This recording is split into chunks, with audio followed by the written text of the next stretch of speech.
Good evening, and it is evening. In fact, it's about 10 to 8. So sunset will be in around about half an hour's time, I think. And it's a funny evening. I'm taking a risk.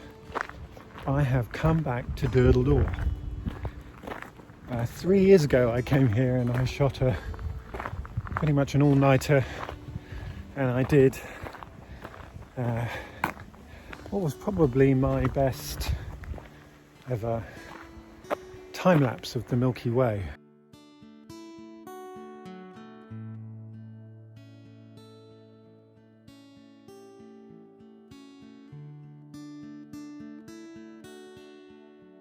And that was just a great night, and really beautiful pictures of Durdle Door from the beach.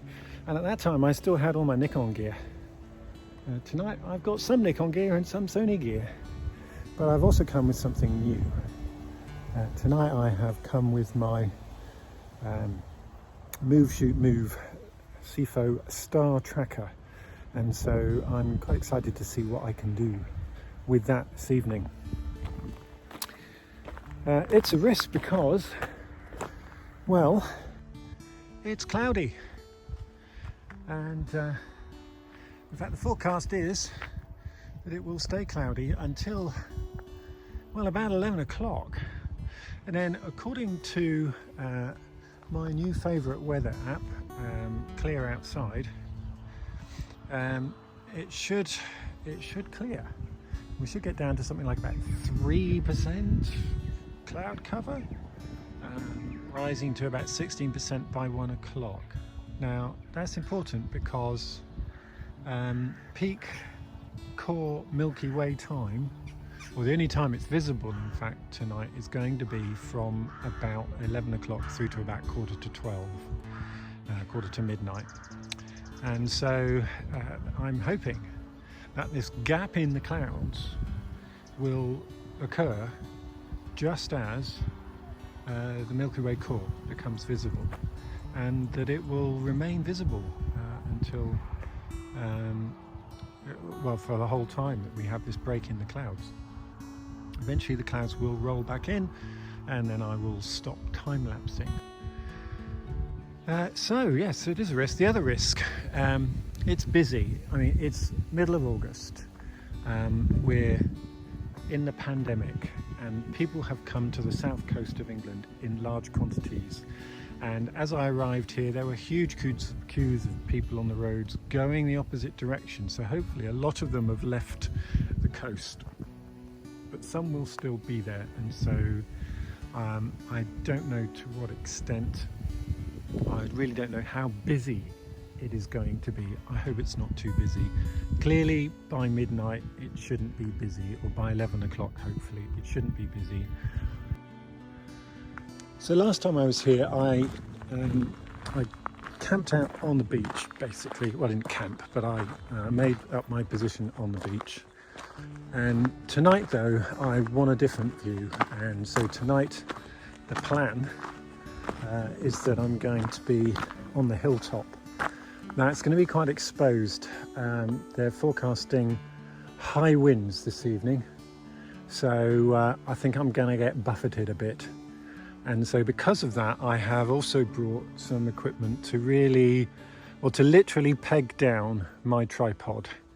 And I have this little trick of attaching a bungee clip to the bottom of the tripod and staking the other end of it into the ground. And that should keep the tripod pretty steady once I have set up. So we shall see whether or not that particular approach works. But I'm going to be perched on the cliff top. It's going to be windy. We may even get a little bit of rain, so I have brought wet weather gear with me as well. So I'm going to go and get set up, and I'll see you guys once I get there. What a gorgeous evening. Look at this.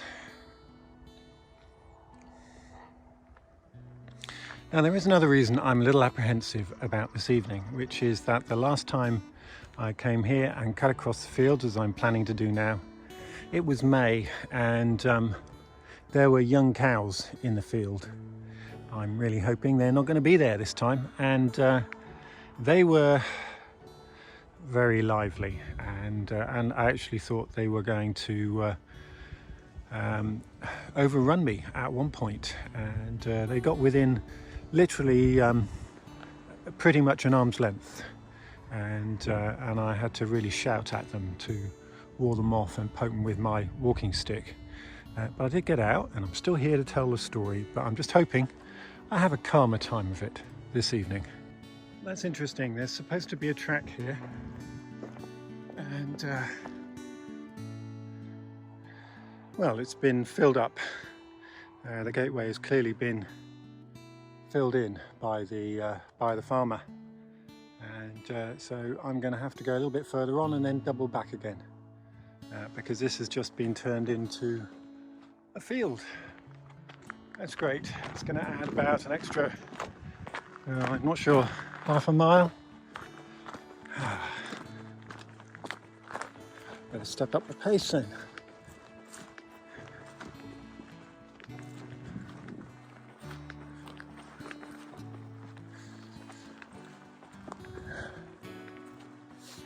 Now, admittedly, it's not marked as a right-of-way on the Ordnance Survey. It was just marked as a track rather than a dotted green line.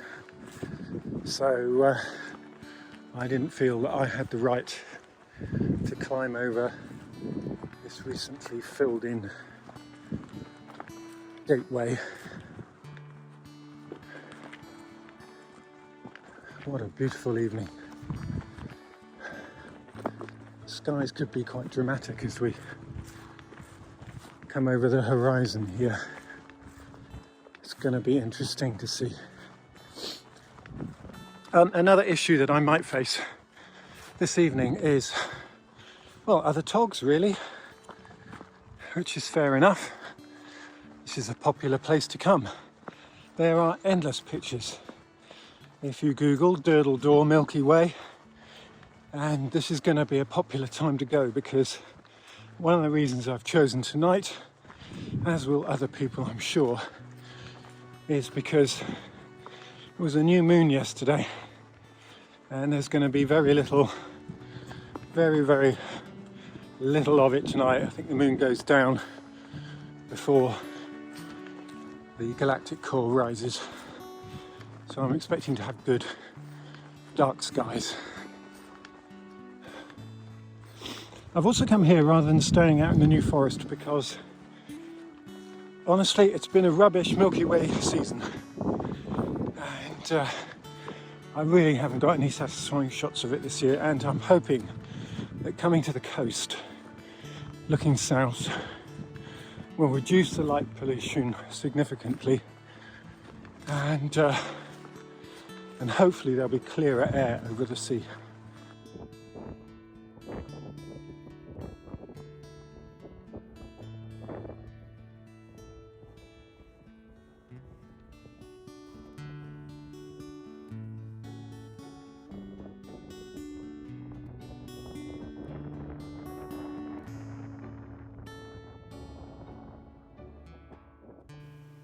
Forgive the interruption with a bit of voiceover here, but the original audio was too affected by wind noise. So this is the field that I referred to earlier that I cut across before I was molested by cows. You can see my problem. They were just hidden over the curve in the land here, and as I got to about this point they spotted me and immediately became very interested, and I really had to ward them off and just follow this path as best I could to where you can see it intersecting with the fence down below there. There's a gateway there that I needed to head for. I was past the point of no return.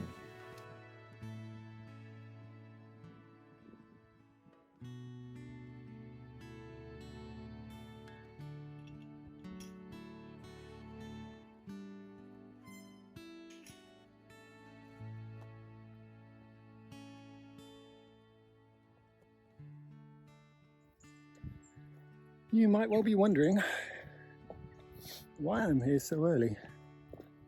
The Milky Way doesn't come out to play really, and the clouds won't really lift until about 11 o'clock, and it's presently about 8:25. Well, last time I came here There were, I think I counted about 16 other photographers just on the beach, and plus there was others on the hilltop. And when I arrived on said hilltop last time,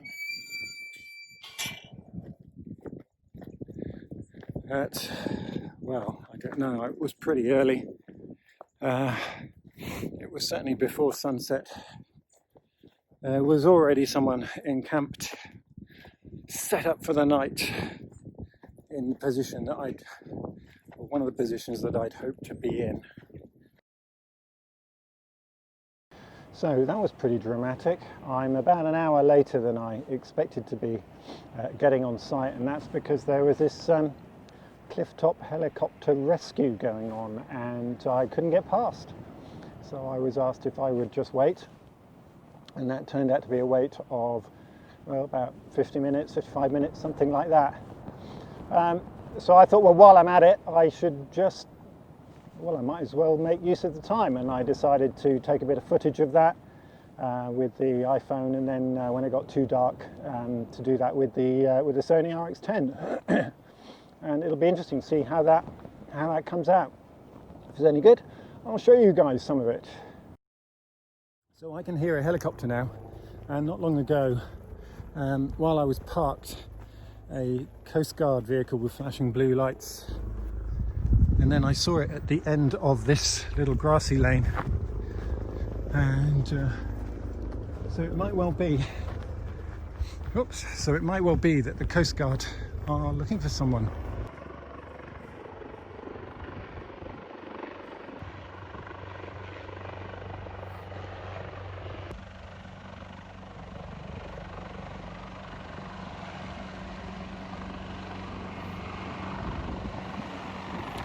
Wow, that is really impressive control, given the wind conditions.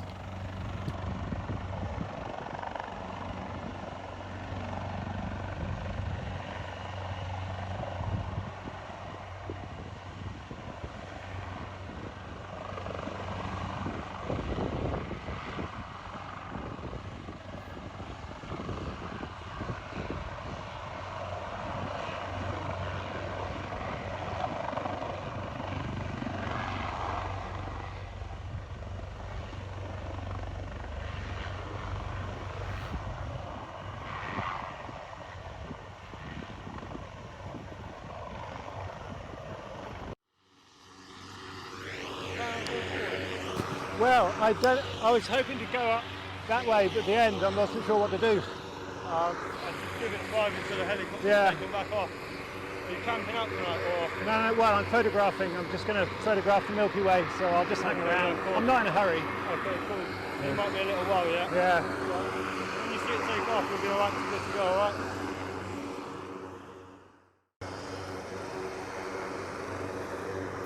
So basically the Coastguard had asked me to wait where I was because of the amount of downdraft from the helicopter blades, which were running the whole time that I was shooting this next sequence. And you can see here just how many people are involved in this rescue. There's people in trucks, there's obviously the helicopter crew, and all basically to get this poor woman who'd broken her ankle off the side of the hill. And all in, I was waiting here for about 55 minutes while they performed this rescue. Just enjoy the footage.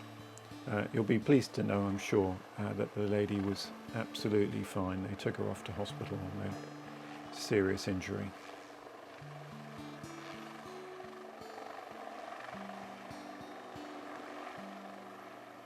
Some of you might not know that much of this work, in fact most of the people that you can see helping in this recovery operation here will just be local volunteers who offer their services to the Coastguard. There'll be specialists in Coastguard or mountain rescue, that kind of thing.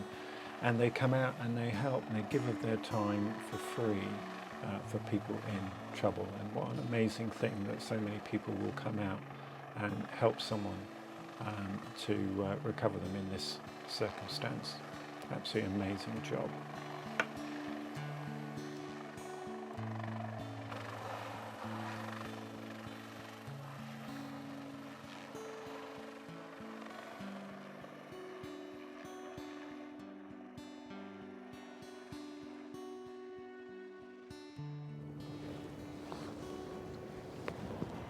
Well, apologies for the wind noise yet again.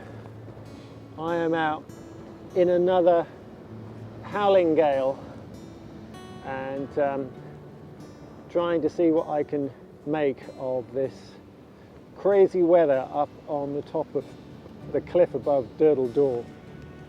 Now, as predicted, we did end up with this very, very clear patch of sky, which is fantastic, and it would be amazing if the wind wasn't just throwing everything all over the place. So, frankly, it's going to be a miracle if anything at all is sharp.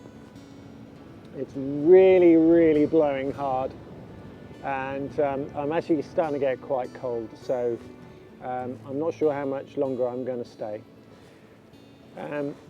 I've been trying all kinds of stuff. Both of my tripods are staked to the ground, and one held down with a stake and bungee clip, and one with a cord. And it's just as well, because if they weren't, they'd probably have fallen over a number of times. The Milky Way is clearly visible to the naked eye, which is fantastic. So in theory, I should have some amazing shots. And I've tried various things. I've just decided to move the Sony onto the Move Shoot Move. I had the Nikon on there, but I want to try. I wanted to try a portrait shape shot of the Milky Way, because it's pretty much vertical in the sky, with the D700, and that was on the Move Shoot Move, and the Move Shoot Move will not take the weight of the D700 in portrait mode because of the angle it has to be at. So I've had to switch them around, which is a shame, because it's also interrupted the time lapse for the Sony. Anyway, look, I'm sure this is completely impossible to hear, for which I do apologise. I may just have to do a little bit of voiceover when I get back home. In the meantime, I'm going to have a little bit more fun, and then I'm probably going to pack up and head back before I get blown off the cliff. All right, bye for now.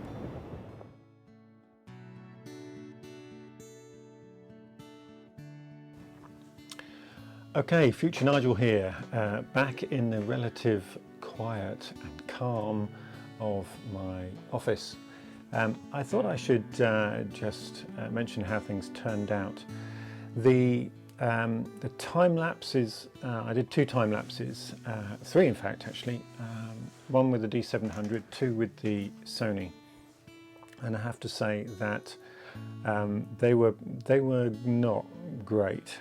There was just too much movement. There was so much wind that they were pretty shaky. And for what it's worth, I'll just show you a few seconds clip right now of the time lapse from the Sony.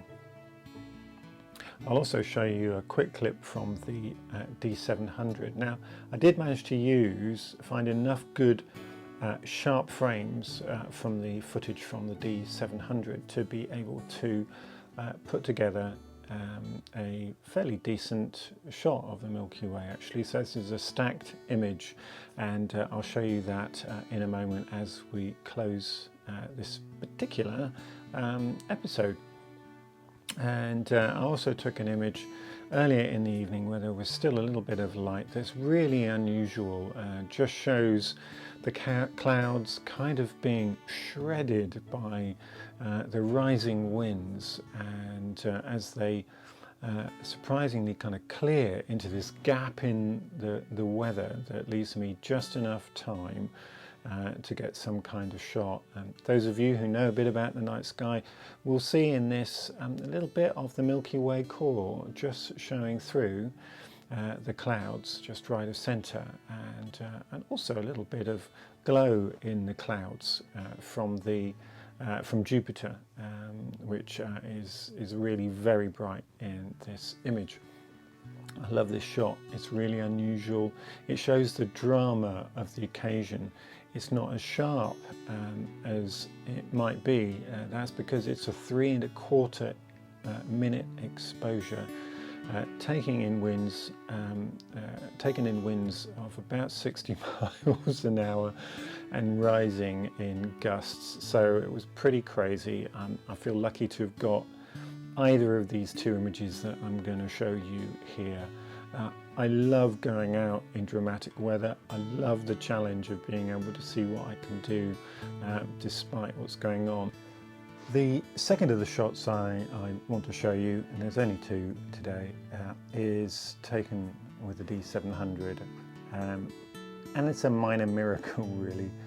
I had the harebrained idea to shoot a 6-shot vertical panorama with the D700 mounted to my star tracker, and each of the shots that made up that panorama was a 60-second long exposure, and somehow or other all of them were sharp, and I have blended those together in Photoshop to create the panorama, together with a separate image of the foreground that I took just a little bit earlier on different settings.